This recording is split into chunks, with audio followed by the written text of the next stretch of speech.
صباح السعادة وإن شاء الله اللي جاي أحلى وأجمل مليون مرة مهما حصل مهما كان مهما كانت الظروف لأن ربنا دايما موجود. كنت بعمل حاجة النهاردة في البنك، محدش اتعامل معايا لأني ملياردير، يعني كنت بدفع فلوس في البنك. فلفت نظري شوية ملاحظات كده دايما بشوفها في كل فروع البنوك اللي الواحد بيروح، يعني بنك مصري بنك أجنبي مش عارف إيه. أنا دي البنوك اللي أنا اتعاملت معاها أو زرتها لقيت فيها الملاحظات دي، فنفسي حد يبلغ الرسالة دي للمسؤولين في البنوك.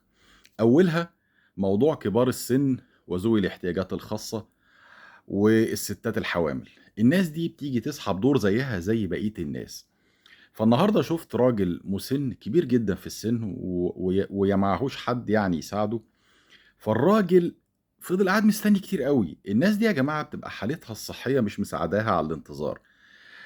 فرجاء أي بنك يبقى عامل موظف أو شباك مخصص لخدمات كبار السن وذوي الاحتياجات الخاصة والسيدات الحوامل وأي حد حالته الصحية ما تستدعيش أو ما تستحملش إنه يفضل قاعد مستني. الراجل قاعد مستني حوالي ساعتين على بال ما دخل دوره. فيعني الله أعلم عنده ميعاد دوا، تعبان دايخ وكان لوحده. فرجاء يبقى في شباك مخصص للحالات دي أو موظف مخصص للحالات دي بحيث إن عدد أو ساعات الانتظار تقل. خصوصا ان كبار السن في كتير منهم ما بيعرفوش او ما بيحبوش يستخدموا الخدمات الالكترونية، فلازم يروحوا الفرع. دي حاجة. تاني حاجة البنوك، انا ما فيش بنك زرته ولقيت فيه كرسي مخصص او كرسيين بعجل للناس اللي تعبانة اللي ما تقدرش تمشي كتير. للأسف نفس الراجل الكبير في السن اللي انا بقول عليه اما جه دوره على بال ما وصل للشباك خد وقت كتير. فلو كان في كرسي بعجل متوفر في البنك كان حد من الموظفين المحترمين هيحركوا بيه.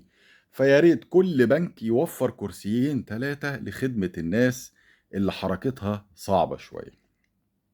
تالت حاجة، دلوقتي موظفين خدمة العملاء في كل البنوك اللي أنا اتعاملت معاها بتقعد قدامه على كرسي في مستوى المكتب بتاعه، بتبقى القعدة مريحة. لكن دايما موظفين الشباك اللي هو بيبقى عالي، العميل بيفضل واقف على رجليه لحد ما يخلص المعاملة.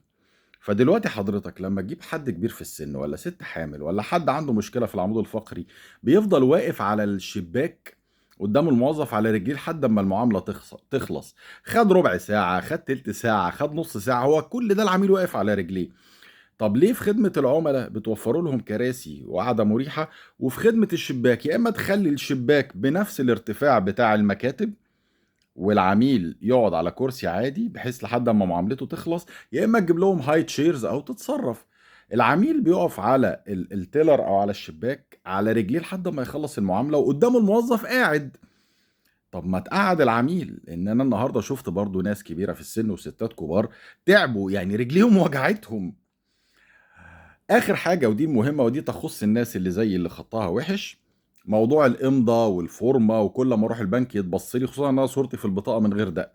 طب ما انتوا يا جماعه احنا جايبين للموظفين في نفس البنك مكنه بصمه ببصمه الوش او بصمه الصباع. طب ما يا ريت البنوك تطبق الموضوع ده، يبقى غير مع الامضاء في البنوك. مع ان انا موظفين البنوك بيصعبوا عليا ان يقعد يطابق الامضاء، هو مش خبير خطوط.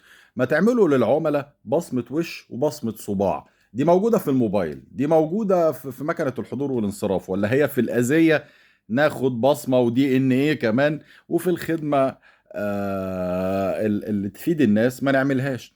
يبقى مع الامضاء ومع الفورمة تاخد بصمة صباع العميل وتاخد بصمة وشه، بحيث ان لو شاكك في الفورمة بصمه على صباعه يا سيدي تطابقها مع البنك. فرجاء بما ان صفحتنا صباح السعاده واحنا بننشر حاجات مفيده تساعد في السعاده، يا ريت حد يبلغ الرساله دي لحد من المسؤولين في البنوك وتتطبق.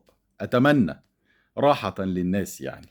ولو اي حد بيتفرج على الفيديو ده عايز يساعدنا يشير على قد ما يقدر، ويا سلام لو يشير لحد شغال في بنك عشان يوصل صوتنا والمقترحات دي ان شاء الله تتطبق والناس ترتاح في البنك. وصباح السعادة.